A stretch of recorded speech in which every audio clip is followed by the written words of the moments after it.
Halo guys, selamat datang di channel Study with ya. Yuk kita belajar sama-sama.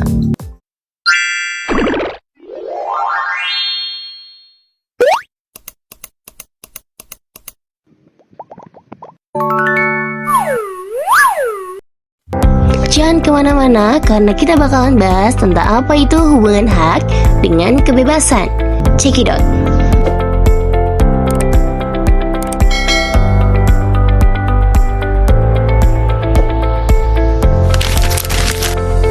Batas kebebasan itu adalah hak.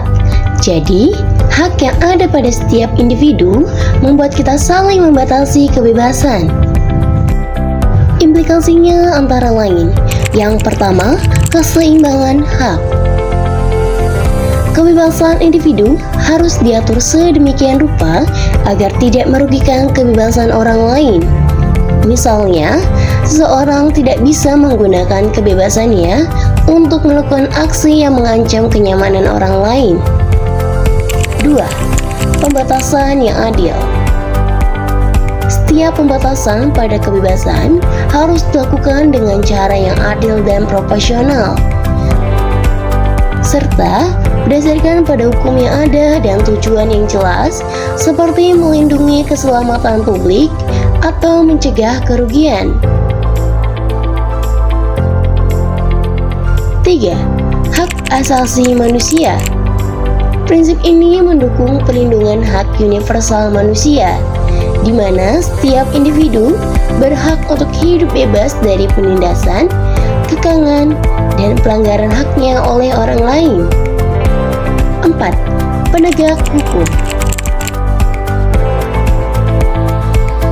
Sistem hukum perlu memastikan bahwa kebebasan individu dihormati dalam batas-batas yang disetujui dan disepakati oleh undang-undang.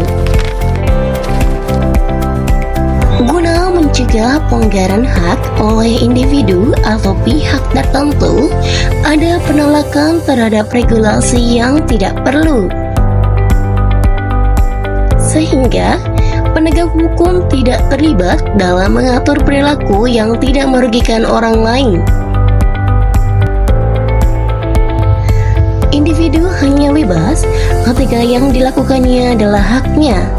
Jika bukan haknya, berarti ia tidak bebas, karena ada hak orang lain yang tidak membebaskan suatu individu. Yang artinya, kebebasan itu kebebasan yang semua orang bisa melakukan bebas semaunya. Namun, kebebasan itu dibatasi oleh hak. Jadi, dia hanya berlangsung dalam hak orang. Di luar itu, sudah bukan berarti kebebasan.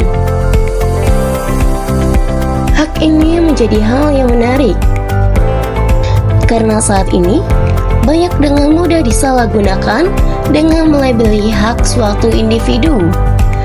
Apapun yang diinginkan dan apapun yang dibutuhkan merupakan hak. Seperti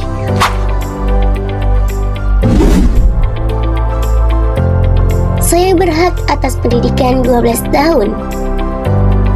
Konsep libertarian tentang hak sangat berbeda dengan yang dipahami kebanyakan orang. Namun, konsep libertarianisme sebenarnya adalah bersifat alami, bukan pemberian dari masyarakat, negara, dan bukan keputusan politik. Hak ini melekat dalam kepemilikan diri setiap orang pada dirinya dan para properti, yaitu hak berdasarkan pada apa yang dimiliki, bukan pada apa yang dibutuhkan.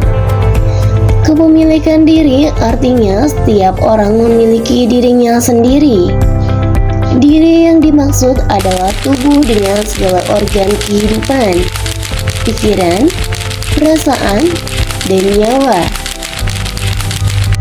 Dan karena memiliki kepemilikan diri sendiri, setiap orang berhak atas kebebasan sipil dan kebebasan politik, seperti kebebasan berpikir, kebebasan keyakinan, berhati nurani, berideologi, berpendapat, berserikat, yang berarti Setiap orang bebas untuk memutuskan apapun untuk menjalani hidup sesuai dengan cara-cara yang ia pilih demi kebahagiaan dirinya sendiri.